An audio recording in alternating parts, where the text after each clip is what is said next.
মাসলাটা আলোচনা করা হয়নি। জবাই মাসলার ক্ষেত্রে জবাই হচ্ছে 4টি রগ আছে, হালকুম, মরি, ওজ্জান, দুইটা 3-4টি রগ বলা হয়। দুই পাশে দুইটা রক্তের নালী, আর মাঝখানে একটা আছে শ্বাস নালী, একটা খাদ্য নালী। এই 4টা জিনিস কাটা যেতে হবে। এই 4টা জিনিসের মধ্যে 3টা জিনিস কাটা গেলে কেউ কেউ বলছেন হালকুম, মরি এবং ওজ্জানের একটা কাটা গেলেও কেউ বলছে কোরবানি হয়ে যাবে। তবে 4টা জিনিস কাটা যাবে, খেয়াল রাখবেন। হালকুম, মরি, ওজ্জান অর্থাৎ শ্বাস নালী, খাদ্য নালী এবং দুই পাশে দুইটা রক্ত নালী, এটাকে কাটা যেতে হবে। এবং রাসূলুল্লাহ সাল্লাল্লাহু আলাইহি ওয়াসাল্লাম বলেছেন ওয়াল ইয়াহুদ্দু আহাদুকুম শুফরাতাহু, তোমাদের কেউ যেন তার ইয়াটাকে ধারালো করে নেয়, তার চুলটাকে ধারালো করে নেয়। ওয়াল ইউরিহ যাবিহাতাহু, তার যাবিহাকে আরাম দেয়।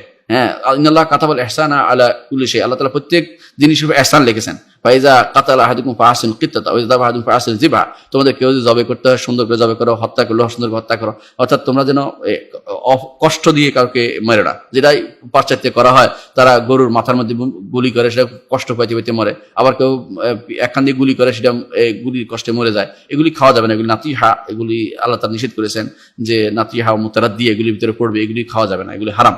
এগুলি খাওয়া যাবে না কোনো ক্রমে, এই জাতীয় প্রাণী খাওয়া যাবে না, যতক্ষণ জবে না হবে, রক্ত বের না হবে, 4টি জিনিস কাটানো হবে, খাওয়া যাবে না। এগুলো 4টির মধ্যে 3টি পর্যন্ত আলেমরা অনুমোদন করেছেন। হালকুম, মরি, উজ্জান মধ্যে একটা, যে কোনো একটা পর্যন্ত অনুমোদন করেছে, কিন্তু আমাদের মধ্যে 4টি কাটা যেতে হবে, এটা বিশুদ্ধ মত। এই 4টি কাটালে জবে হবে। এই 4টির ভিতরে দেখা যায় অনেকে রু যাচ্ছে না কেন, একটা ছুরি এনে তার এর ভিতরে ঢুকিয়ে দেয়, এটা হারাম, এটা হারাম।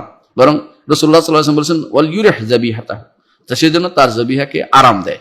আরাম বিপরীত কাজ এটা, তার রু বের হওয়ার সুযোগ দেন, তাকে আরেক প্রাণীর সামনে জবে করবেন না। তাকে আরেক প্রাণীর সামনে জবে করলে তার মধ্যে ভয় আসতে পারে ওই প্রাণী, কিন্তু এটাও করবেন না। কারণ প্রাণীরাও তাদের তো জীবন, এই একটা জীবন আছে, সেটা তারা ভয় বেশি পেতে পারে, অনেক দড়িয়েই পালাতে পারে, এটা করবেন না। তো যেটা ভীতিপ্রদ এমন কিছু করা যাবে না। হ্যাঁ, এখন আমি বলতে চাচ্ছি, কেউ যদি কোনো এটা দিয়ে ছুরি দিয়ে অনেক সময় ভিতর দিয়ে মেরে দেয়, এইটা করলে কি আপনার কোরবানি জায়েজ হবে কিনা? যদি মেরে দেওয়ার বিষয়টাই তার একমাত্র কারণ হয় মৃত্যু, তাহলে জায়েজ হবে না। আর যে আগেই দেরিতে মারা যাচ্ছে দেখে আগে করে দিতে, এটা কাজটা হারাম হবে, কোরবানিটা জায়েজ হবে, কিন্তু এটা হারাম কাজটা করা যাবে না, এটাকে নিষেধ করতে হবে। কেউ যেন অলির হেজাবি হাতাহু, যাবে তার আরাম দেয়, ধীরে ধীরে যেন রু বের হোক।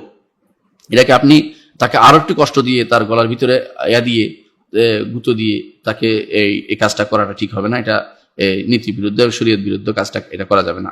জবে করার পরে ফেলে রাখবেন, যদি কোনো ধীরে ধীরে রক্ত বেরিয়ে আসুক, ধীরে ধীরে সেটা মারা যাবে। এই জন্য আল্লাহ তাআলা বলেছেন কোরআনে কারিমে ফাইজা ওয়াজাবাত জুনুবুহা ফাকুলু মিনহা ওয়া আত'ইমুল বাঈসাল ফাকির সুম্মা লিয়াকদু তাফাতাহুম ওয়া লিয়ুফু নুযুরাহুম ওয়া লিয়াতাওয়াফু বিল বাইতিল আতীক। আল্লাহু আকবার। সূরা হজ্জের এই আয়াতগুলো আমরা পড়ি, বেশি বেশি করে বুঝি, তাহলে আমরা আলহামদুলিল্লাহ এই মূলত হজ এবং এই সময়কার যে আমলগুলো বুঝতে পারবো, এই সময় আল্লাহ তাআলা কি চেয়েছেন আমাদের বুঝতে পারবো। তিনি যেটা চেয়েছেন তাকবীর, আল্লাহ তাআলাকে বড় করে তোলা। এই যে গরু জবের মধ্যেও আমরা তাকবীর দেই, এই অর্থ হলো তাকবীর দিয়ে বলি বিসমিল্লাহ, আল্লাহু আকবার বলি, আল্লাহু মিনকা ওয়া ইলাইকা বলি, আল্লাহ মিনকা ওয়া লাকা, আপনার পক্ষ থেকে পেয়েছি, আপনার পক্ষ থেকে আবার দিচ্ছি, এই দিন আপনার জন্য আবার দিচ্ছি। এই যে বলি কুলিনা সালাতি ওয়া নুসুকি মাহিয়া ওয়া মামাতি লিল্লাহি রাব্বিল আলামিন লা শারীকা লাহু যালিকা উমিরতু আনা ওয়াল মুসলিমিন বলি। এরপরে আমরা জবে করছি, এই সবই হচ্ছে প্রমাণ করছে আমরা আল্লাহর জন্য নিজেকে নিবেদিত করছি, আল্লাহর জন্য নিবেদিত করি এবং ইবাদত করি ঠিকমতো। আল্লাহ আমাদের কবুল করুন। ওয়া আখিরু দাওয়ানা আলহামদুলিল্লাহি রাব্বিল আলামিন। আসসালামু আলাইকুম ওয়া রাহমাতুল্লাহি ওয়া বারাকাতুহু।